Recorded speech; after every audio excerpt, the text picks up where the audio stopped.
Good morning. Oh, I forgot to put my rocks back on. Hold on.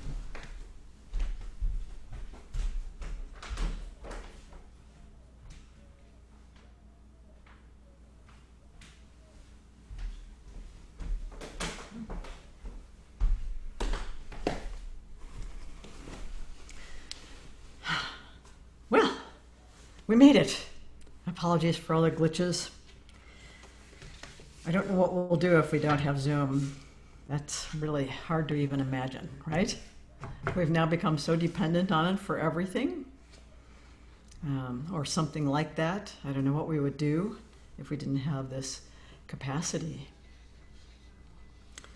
So, as usual, we'll extend our warm welcome to all of you from wherever you're Zooming in, and to people who may be listening to this later, and especially Sanghas in Madison, England, Switzerland, Alpine, Texas, and our dear friends in Hawaii and Chicago. So Appamada will remain closed for the time being. This is to assure the safety of the Sangha, and we hope you'll be patient as we attempt to learn how to allow folks to return safely. It may be quite a while before we feel that's a safe thing to do. So our May intensive has been moved up to June 22nd to the 28th. It'll be an integrated intensive, and we'll get more information out soon about that. And we'll continue our practice period for the time being, so please pay attention to the 4 Brahma Viharas, both as you're receiving them and as you're radiating them. As a reminder, our theme for this practice period is the Brahma Viharas, or 4 immeasurables of benevolence, compassion, empathetic joy, and equanimity. And Joan has graciously agreed to continue in her role as head student through June, so please take advantage of teas with her. And Tuesday, Flint will again offer inquiry. The link is in the calendar. And Saturday morning, there's a meditation and discussion of women in Zen at 8, followed by the Buddhist Action Now meeting, which has moved to 2 o'clock. So there are many, many offerings every week, so please consult the calendar for how to connect with those offerings. We're having to sort of fuss with the Zoom settings, so some of those URLs may change. So please click the calendar event for the most recent link. Okay. Today, my talk is, where do you come from? So many koans begin with this seemingly ordinary question. This is one of my favorites from the Book of Serenity. It's case 12. I'll read the introduction first and then the koan itself. Case 12. Dijong planting the fields. The introduction. Scholars plow with the pen. Orators plow with the tongue. We patch-robed mendicants lazily watch a white ox on open ground, not paying attention to the rootless, auspicious grass. How to pass the days. The case. Dijong asked Shushan, "Where do you come from?" Shushan said, "From the south." Dijong said, "How is Buddhism in the south these days?" Shushan said, "There's extensive discussion." Dijong said, "How can that compare to me here planting the fields and making rice to eat?" Shushan said, "What can you do about the world?" Dijong said, "What do you call the world?" It's a good question, don't you think? Almost as good as how to pass the days. We thought we knew what the world was. We engaged in extensive discussions about it, in fact. What were we missing that is obvious now that the ground has disappeared from beneath our feet? What were we plowing with? The tongue, the pen, the computer keyboard, the smartphone screen. Now we're like the mendicant monks, watching a white ox grazing and not paying any attention to the grass. How are we passing our days? Our lived everyday experience is our actual response to this koan. What do we call the world? We have the ability with our technology to bring together people coming from great distances. Sometimes.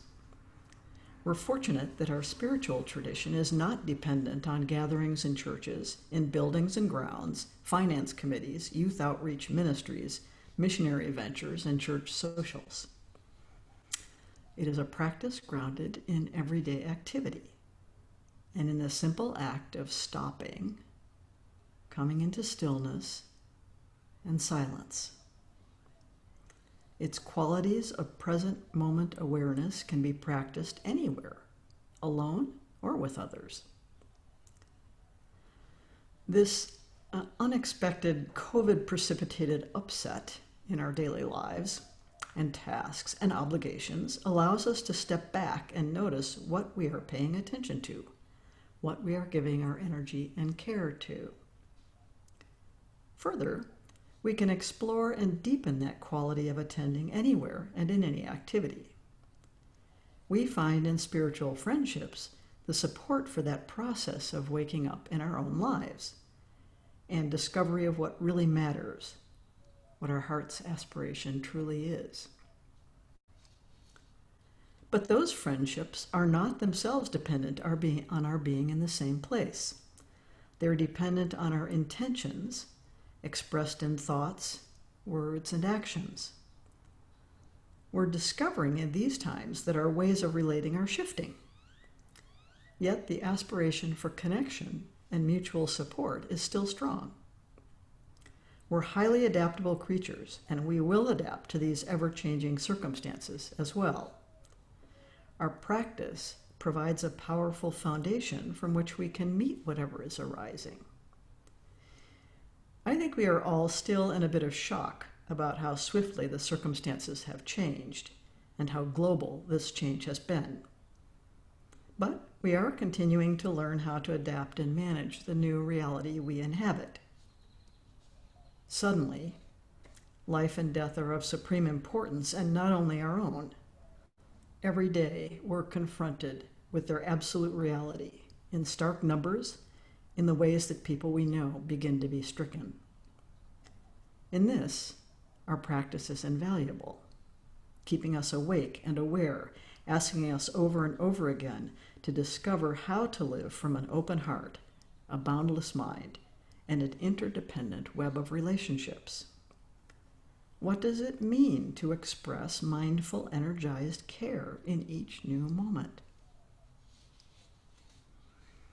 What struck me this week is how it's as though we've been transported by spacecraft to another planet, a planet eerily similar to our own. There are beings like ourselves, some kindly and some combative, and many of them seem to speak our language. There's a different social structure in which people keep apart from each other, rather than gathering together. It is alien and weird to see so many stores and restaurants and shops just like at home, yet utterly empty and dark. Or, alternatively, with goods rushed outdoors and hurriedly deposited in waiting vehicles. The air is cleaner than on our former planet, yet so many people are wearing masks. It's puzzling and strange.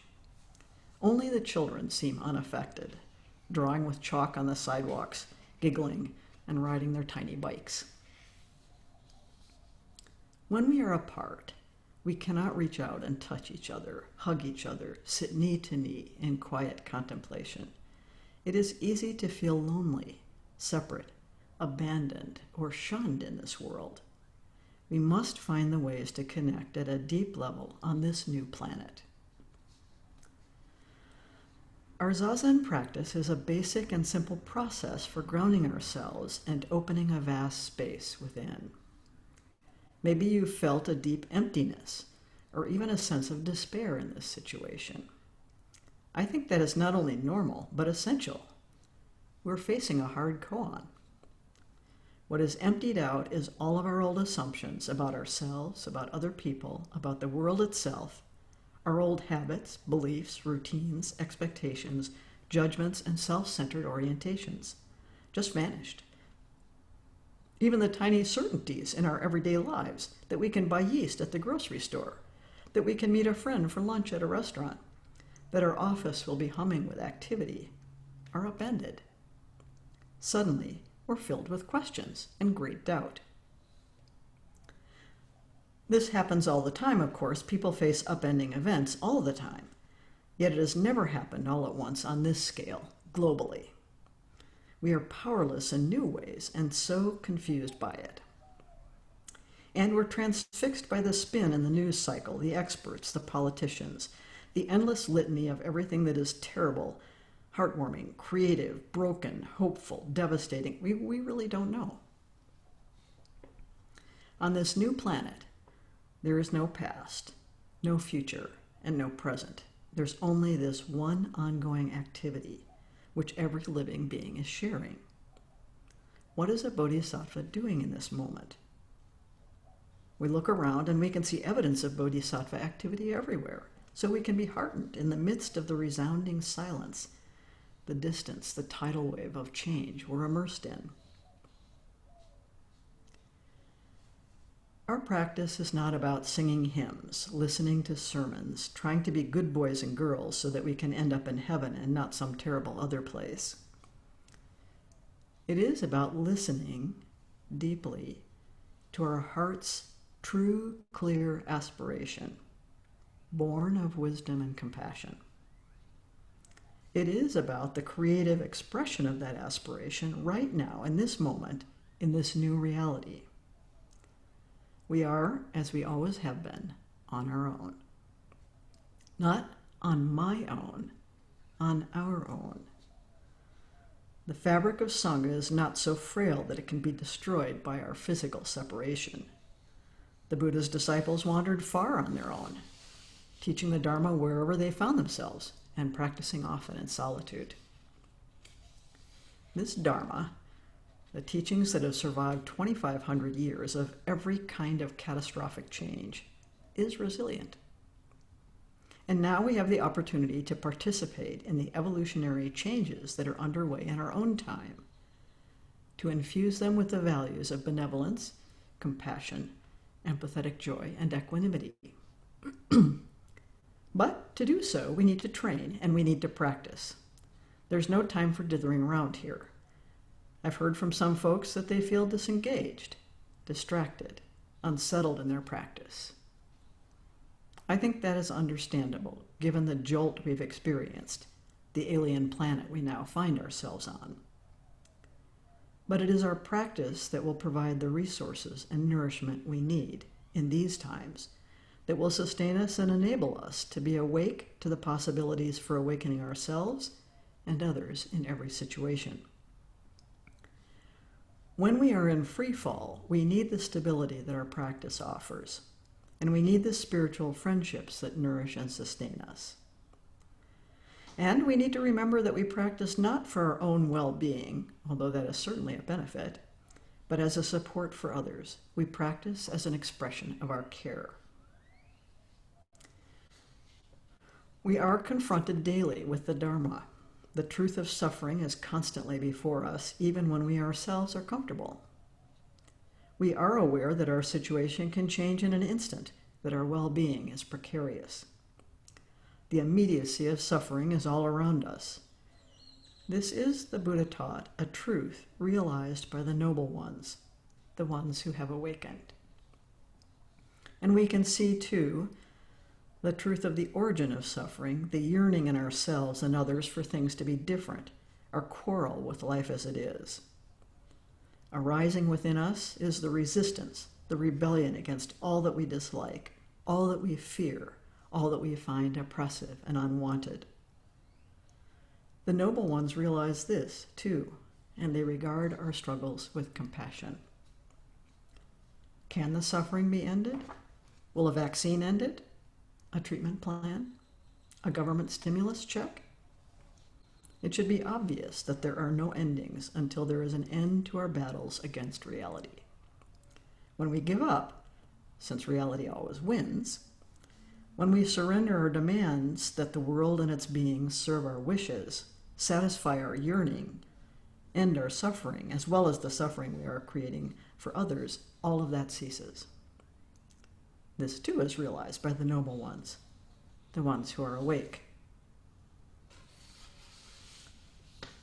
What does a life like that look like? How do we find the path to it? You can go exploring if you like. You can blunder around in confusion or become apathetic, or you can find a map. The Eightfold Path is a map. If we're finally fed up with suffering, if we've given up on all the ineffectual ways we've tried to distract ourselves, protect ourselves, and numb ourselves to our own suffering as well as the overwhelming suffering of others, we might be tempted to finally take a look at the map. Maybe we will wake up then, like the noble ones. We begin with the necessary first step, right view. Well, that means my view, doesn't it? Everybody else's view is either right, like mine, or a very wrong view. That's our first stumble on the path. Right view in our practice is about clarity of view, and in that sense, complete view. We sometimes speak about our practice as aperspectival. This means that we can see a situation from every other viewpoint. We understand why people hold those views, and we do not dismiss them. It does not mean that every other viewpoint is equally valid, which is extreme relativism. The Buddha clearly taught that there are wrong views, views that are unwholesome or destructive, views that are nihilistic, or views that are essentialist are, in the Buddha's teaching, wrong views. However, the Buddha did not make this a moral issue, it's a practical one. Wrong views will not get you where you want to go. If your aspiration is for awakening and for serving. Even to follow the map, you need right view from the very start. It's not a matter of your opinion. We've all been pretty sure of where we're going, only to find that the map disagrees. If we insist on our opinion, or if we abandon our perspective, either way we end up lost. Use the map. The Buddha also warned against fixed views. Right view is not a fixed view from which you can battle others for the higher ground. We must realize that any view is provisional, impermanent, adaptive to situations, subject to new learning and experience. When we learn and evolve, when we move to a different ground, our view changes, our horizons shift, and we understand different experiences. So our view is always about clarifying and aligning with life itself.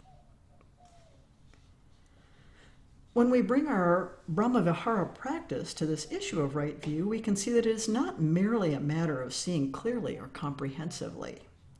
Suppose we are infused with and radiating kindness or benevolence, compassion, empathetic joy, and equanimity. How does that change our view? How does it change our perspective on others' views? How does it change our demand that the world accord with our view? It is absolutely necessary to establish right view in order to unfold the map of the Eightfold Path and head in the direction of awakening. And what follows is right intention, which directs our energy and attention out of our deep care and vow. Right speech, that is speech that's truthful, meaningful, caring, wise, and connecting. Right action, action that supports life, the relief of suffering, and liberation for oneself and others. Right livelihood, our means of supporting ourselves through meaningful work. Right effort, where we put our energy, our time, our skills, our resources for the benefit of all beings, free of greed, hostility, and ignorance. Right mindfulness, what we pay attention to and the quality of that attention. So this is something we spend a lot of time focusing on and training in. Right concentration, our wholeheartedness and fully integrated being, beyond confusion and distraction. So, suppose that each one of these dimensions of the path is also infused with kindness, compassion, empathetic joy, and equanimity. This is the true path of the Bodhisattva. This is our path. Where do you come from? In every moment, you can ask yourself this question.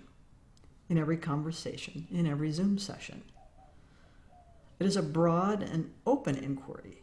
Where am I coming from? And it's also mutual. We can hold at the same time that inquiry of others. Where are they coming from? Maybe we are not sure. We need to find out, mostly by listening. The ancient Zen masters practiced this in their penetrating gaze, and this question that seems so innocent and trivial. Where do you come from? I come from the kitchen. I come from Wisconsin. I come from parents locked in struggle. I come from the country. I come from Austin. I come from the university. I come from this aging body. I come from motherhood and grandmotherhood. I come from Charles Cooper, Ed Hutchins, Mary Barr, Joko Beck, Flint Sparks. I come from Buddhism and our Zen ancestors. I come from not knowing. And I come from all of you, our Sangha. I come from this time, the time of pandemic, the time of upheaval and renewal, the time of spring, the time of longer days and violet evenings and summer nights spangled with stars ahead.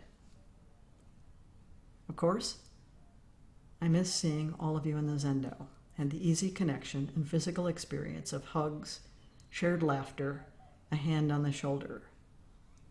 But I feel you coming together, even across great distances, even through a screen, and even without your physical presence. I can feel your care for each other, for this practice, and for the wise and compassionate teachings of the Buddha. Our technologies have been a blessing and a curse, but in this, I'm grateful for the way we're allowed to be together when we're distant from each other. Let's keep practicing the Brahmaviharas and see how our path unfolds, each in our place, yet warmly connected, and on this strange planet together. So I wanted to allow time to do some breakout rooms for folks, and then we'll do service in about 15 minutes or so. So I'm going to ask the host to set up some breakout rooms, and we'll have a chance to connect in a little bit smaller groups. Peg, do you have a preference on group? How many in a group? Maybe 4. Okay. Yeah. Means we'll have one group of 3, but we have the dreaded prime number of participants, so.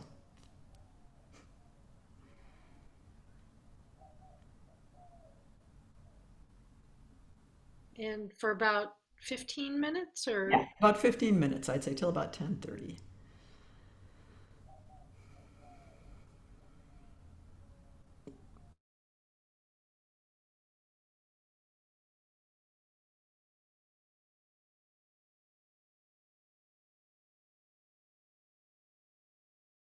That's really nice for me to visit with folks. I found it very useful.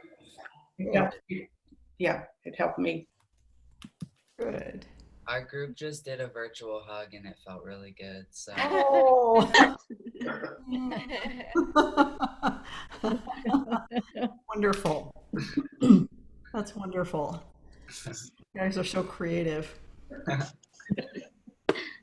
at the open mic that I host, we do this instead of like hand clap, and that is always a really nice connection. Oh, neat. Like this.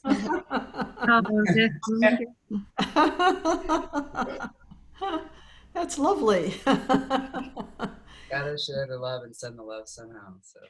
Oh, that's wonderful. Yeah. Well, How good. supposedly you can get the same physiological experience from a photograph that you can from a live interaction. So it should work. Good work. Good work. It's certainly wonderful to see. Grace improves it. It's really wonderful to see all your faces, I must say. So delightful. So, and I hope it's still, it seems helpful to see the Zendo and all that, My sister said, you could be in Chicago and doing this same thing. And I said, yeah, but, there's something about the Zendo that's special. So, yeah. I don't know anyone else is making their own Zendo, but gradually my office has been more and more of a Zendo. Yeah, we should talk about this sometime about setting up a home altar in a little space, how Yes. helpful that is. You know, and it's another part of our tradition because householders, even where there's a big distinction between the monks and the householders have a little household altar. And so that there's something that feels sweet about that. And you can put on it, photographs of people you loved who have died, or names that are important to you, and make it special and personal to yourself. Just put what is meaningful for you. Chosen used to put dead cockroaches on the altar. So, life and death being of supreme importance, but Well, I want to thank Anne and Kim so much Oh, for yeah. all their effort to make this happen this morning. Brian, They were, and and just worked out. turning cartwheels. Yeah. Did we have to get a new Zoom ID or meeting ID? That didn't work. We're using Anne's account. Ah, It's a long story. well, But we're going to test it after I this. believe whatever you do, you may be able to keep the same tiny URL and change the what's behind it. Yeah. Oh, Yeah. Change the long URL that's behind it. I think you may be able to do that. So it'd be great if we could keep the same URL because I have it on a sticky on this desktop here. no, I think I tried it once more. There was someone in a waiting room for the other one, and then I tried it again, and it seemed to work and be fine. Oh, So okay. Okay, so it's just a temporary. we got off to a bad start, Ah, like a corrupted start. I see. So Okay, well- that relates to where did you come from? Like Yeah. we came from the wrong place. Relates to our nation's history or something, like the whole long chain of karma that we're dealing with. And there was someone with a very strange name, and we kind of attribute all our problems to that person who's not here now. To the other, other, to the alien. Yes, other, yeah. but now we have Yeah. we have a reason for our problems. Okay. Well, at least we have a scapegoat, right? Yes. That's the important thing. The important thing is to have a scapegoat. Peg, that was a lovely Dharma talk. Thank you Oh. so much. Oh. Well, that one should go on YouTube. Ah. Well, we're putting them on now. Oh, are you? Oh, Good, good. Oh, well, okay. All right. Well, I think we should do service, right? Oh, yeah. We're all just having fun. I'm trying to figure out, where the breakout rooms should go. Should they go after service, do you think, or should they go before service? I thought that was good. Yeah, I kind of liked how we broke out and then came back. Yeah, I did too. Yeah. I think it's good to have a chance to have a little discussion around whatever might get raised up, stirred up by the talk, whoever's doing the talk. And so, yeah, so then we'll try and come back and we'll do service, and that'll sort of settle us back down again. Yeah. All right. Thanks for coming, and thanks for continuing to support Appamada. It's really makes it possible for us to keep doing what we're doing, and we love you, and we want you to be happy and well and safe. And so far as we know, Sangha members are. So keep doing things that work. Don't get casual about it. All right? Okay. Thank you.